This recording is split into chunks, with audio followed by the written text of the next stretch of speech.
Welcome to Aishwarya recipes Kannada. Sankranti ಹಬ್ಬಕ್ಕೆ ವಿಶೇಷವಾಗಿ ಮಾಡುವಂತಹ ಸಿಹಿ ಪೊಂಗಲ್ ಮನೇಲಿ ಹೇಗೆ ಸುಲಭವಾಗಿ ಮಾಡ್ಕೋಬೋದು ಅಂತ ನಾನು ಈ ವಿಡಿಯೋದಲ್ಲಿ ತೋರಿಸ್ತಿದ್ದೀನಿ. ಬನ್ನಿ. ಫಸ್ಟ್ ನಾನಿಲ್ಲಿ ಕುಕ್ಕರ್ಗೆ ಒಂದು 2-3 ಟೇಬಲ್ ಸ್ಪೂನ್ ಆಗುವಷ್ಟು ತುಪ್ಪ ಹಾಕೊಂಡಾದ್ಮೇಲೆ ನಾನಿಲ್ಲಿ 1 ಕಪ್ ಆಗುವಷ್ಟು ನಾನಿಲ್ಲಿ ಹೆಸರುಬೇಳೆ ಹಾಕ್ಕೊಂಡು 2 to 3 ಮಿನಿಟ್ಸ್ ನಾನಿಲ್ಲಿ ಫ್ರೈ ಮಾಡ್ಕೊತಾ ಇದ್ದೀನಿ. ಹೆಸರುಬೇಳೆ ಈ ಥರ ತುಪ್ಪದಲ್ಲಿ ಹುರಿದು ಮಾಡಿದ್ರೆ ರುಚಿ ತುಂಬಾ ಚೆನ್ನಾಗಿರುತ್ತೆ ಸಿಹಿ ಪೊಂಗಲು. ಇದನ್ನು ತುಂಬ ಹುರಿಯುವಂಥ ಅವಶ್ಯಕತೆ ಇಲ್ಲ, ತುಂಬ ಹುರಿದು ಕಪ್ಪಗಾಗೋ ಥರ ಅವಶ್ಯಕತೆ ಇಲ್ಲ. ಒಂದು 2-3 ನಿಮಿಷ ನಾವು ಇಲ್ಲಿ ಫ್ರೈ ಮಾಡಿದ್ರೆ ಸಾಕು. ಅದಾದಮೇಲೆ ನಾನಿಲ್ಲಿ 1 ಕಪ್ ಹೆಸರು ಬೇಳೆಗೆ 1 ಕಪ್ ನೀರು ಹಾಕಿ ನಾನಿಲ್ಲಿ 2 ಸಲ ನಾನಿಲ್ಲಿ ಕೂಗಿಸ್ಕೊತಾ ಇದ್ದೀನಿ ಹೆಸರು ಬೇಳೆ ಮಾತ್ರ. ಸೊ ಇಲ್ಲಿ ನೋಡ್ತಿದ್ದೀರಲ್ಲ, ನಾನಿಲ್ಲಿ ಲಿಡ್ನ ಕ್ಲೋಸ್ ಮಾಡಿ ನಾನಿಲ್ಲಿ 2 ವಿಷಲ್ ಬರೋ ತನಕ ಕೂಗಿಸ್ಕೊತೀನಿ. ಸೊ ಆವಾಗ ಚೆನ್ನಾಗಿ ಬೆಂದಿರತ್ತೆ. ಸೊ ಇದು 2 ವಿಷಲ್ ಕೂಗೋ ತನಕ ನಾನಿಲ್ಲಿ ಇನ್ನೊಂದು ಪಾತ್ರೆ ತೊಗೊಂಡು ನಾನಿಲ್ಲಿ 1 ಕಪ್ ಆಗೋಷ್ಟು ನಾನಿಲ್ಲಿ ಅಕ್ಕಿ ತೊಗೋತಾ ಇದ್ದೀನಿ. 1 ಕಪ್ ಹೆಸರು ಬೇಳೆಗೆ 1 ಕಪ್ ಅಕ್ಕಿ ಹಾಕ್ಕೊಂಡ್ರೆ ತುಂಬಾ ಚೆನ್ನಾಗಿ ಬರುತ್ತೆ. ಇವಾಗ ನಾನು ಅಕ್ಕಿ ತೊಳೆದಿಕ್ಕಿದ್ದೀನಿ. 1 ಕಪ್ ಅಕ್ಕಿಗೆ ನಾನಿಲ್ಲಿ 5 ಲೋಟ ನೀರು ಹಾಕೋತಾ ಇದ್ದೀನಿ. 5 ಲೋಟ ನೀರು ಹಾಕೊಳ್ಳೋದ್ರಿಂದ ಚೆನ್ನಾಗಿ ಬರುತ್ತೆ ಮತ್ತು ಕರೆಕ್ಟಾಗಿ ಕನ್ಸಿಸ್ಟೆನ್ಸಿ ಪೊಂಗಲ್ ಕನ್ಸಿಸ್ಟೆನ್ಸಿನೂ ಬರುತ್ತೆ. ಸೊ ಅದಕ್ಕೆ ನಾನಿಲ್ಲಿ 1:5 ಹಾಕೋತಾ ಇದ್ದೀನಿ ನೀರು. ಹೆಸರುಬೇಳೆ 1 ಕಪ್ಪು, ಅಕ್ಕಿ 1 ಕಪ್ಪು.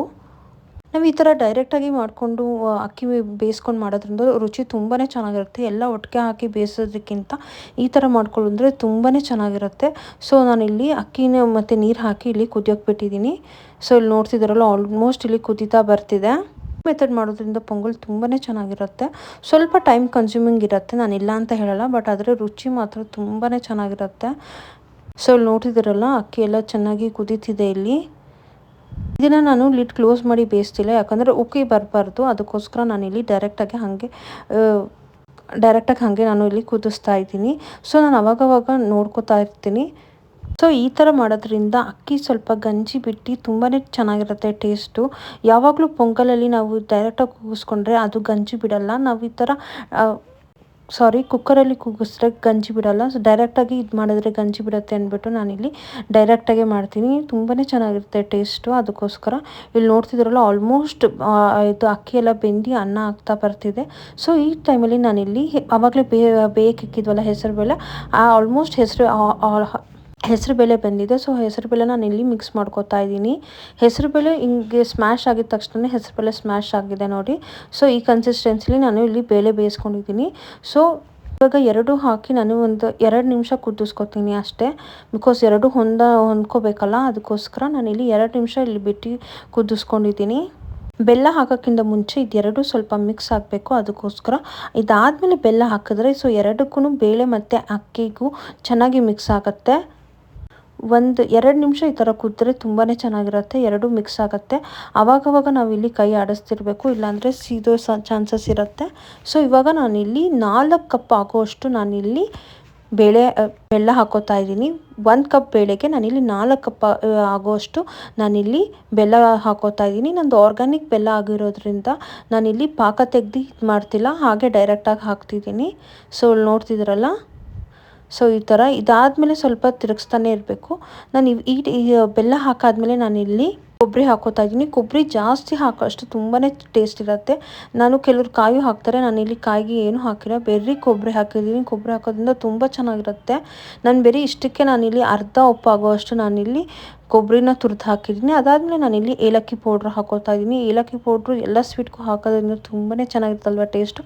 ಅದಕ್ಕೋಸ್ಕರ ನಾನಿಲ್ಲಿ ಏಲಕ್ಕಿ ಪುಡಿ ಹಾಕೋತಾ ಇದ್ದೀನಿ. 1 ಟೇಬಲ್ ಸ್ಪೂನ್ ಆಗೋಷ್ಟು ನಾನಿಲ್ಲಿ ಏಲಕ್ಕಿ ಪುಡಿ ಹಾಕೋತಾ ಇದ್ದೀನಿ. ತಲಾಸೆ ಹಿಡಿಬಾರ್ದು ಅಂದರೆ ಅವಾಗವಾಗ ಕೈ ಆಡ್ತಾನೆ ಇರಬೇಕು. ಅದಾದಮೇಲೆ ನಾನಿಲ್ಲಿ ಮಧ್ಯದಲ್ಲಿ ತುಪ್ಪ ಸೇರಿಸ್ಕೊತಾ ಇದ್ದೀನಿ. ತುಪ್ಪ ಸೇರಿಸ್ಕೊಳ್ಳೋದ್ರಿಂದ ತುಂಬ ಚೆನ್ನಾಗಿರುತ್ತೆ ಮತ್ತು ತಳ ಹಿಡಿಯಲ್ಲ, ಬೇಗ ಸಿಯಲ್ಲ. ಅದಕ್ಕೋಸ್ಕರ ನಾನಿಲ್ಲಿ ತುಪ್ಪ ಹಾಕೋತಾ ಇದ್ದೀನಿ. ಮತ್ತು ಟೇಸ್ಟೂ ತುಂಬಾ ಚೆನ್ನಾಗಿರುತ್ತೆ. ಸ್ವೀಟ್ಗೆ ಜಾಸ್ತಿ ತುಪ್ಪ ಇದ್ದಷ್ಟು ಚೆನ್ನಾಗಿರುತ್ತೆ. ಸೊ ಅದಕ್ಕೋಸ್ಕರ ನಾನಿಲ್ಲಿ ತುಪ್ಪ ಹಾಕೋತಾ ಇದ್ದೀನಿ. ಸೊ ಆಲ್ಮೋಸ್ಟ್ ಕನ್ಸಿಸ್ಟೆನ್ಸಿ ಬರ್ತಾ ಇದೆ.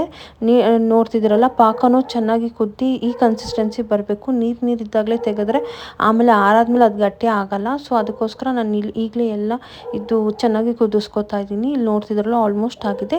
ಈಗ ಚಿಕ್ಕದಾಗಿ ನಾನು ಇಲ್ಲಿ ಒಗ್ಗರಣೆ ಮಾಡ್ಕೊತಾ ಇದ್ದೀನಿ. ದ್ರಾಕ್ಷಿ ಗೋಡಂಬಿ ಹಾಕಿ ತುಪ್ಪದಲ್ಲಿ ಹಾಕಿ ಫ್ರೈ ಮಾಡ್ತಾ ಇದ್ದೀನಿ. ನಾನಿಲ್ಲಿ ಬೇಸಿಕ್ ಬೇರೆ ದ್ರಾಕ್ಷಿ ಗೋಡಂಬಿ ಹಾಕ್ಕೊಂಡಿದ್ದೀನಿ. ನೀವು ಬೇಕಂದರೆ ಬೇರೆ ಡ್ರೈ ಫ್ರೂಟ್ಸು ಹಾಕೋಬೋದು.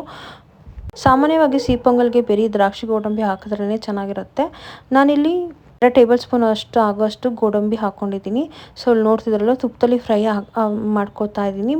ಇದು ಒಂದು ಸ್ವಲ್ಪ ಗೋಲ್ಡನಿಶ್ ಬ್ರೌನ್ ಬಂದಾದಮೇಲೆ ನಾನಿಲ್ಲಿ ದ್ರಾಕ್ಷಿ ಹಾಕೋತಾ ಇದ್ದೀನಿ. ಬಿಕಾಸ್ ದ್ರಾಕ್ಷಿ ಬೇಗ ಬೇಯುತ್ತೆ, ಅದಕ್ಕೋಸ್ಕರ ಇದು ಆದಮೇಲೆ ನಾನಿಲ್ಲಿ ದ್ರಾಕ್ಷಿ ಹಾಕೋತಾ ಇದ್ದೀನಿ. ದ್ರಾಕ್ಷಿನೂ ಅಷ್ಟೇ ನಾನಿಲ್ಲಿ 2 ಟೇಬಲ್ ಸ್ಪೂನ್ ಹಾಕ್ಕೊಂಡಿದ್ದೀನಿ.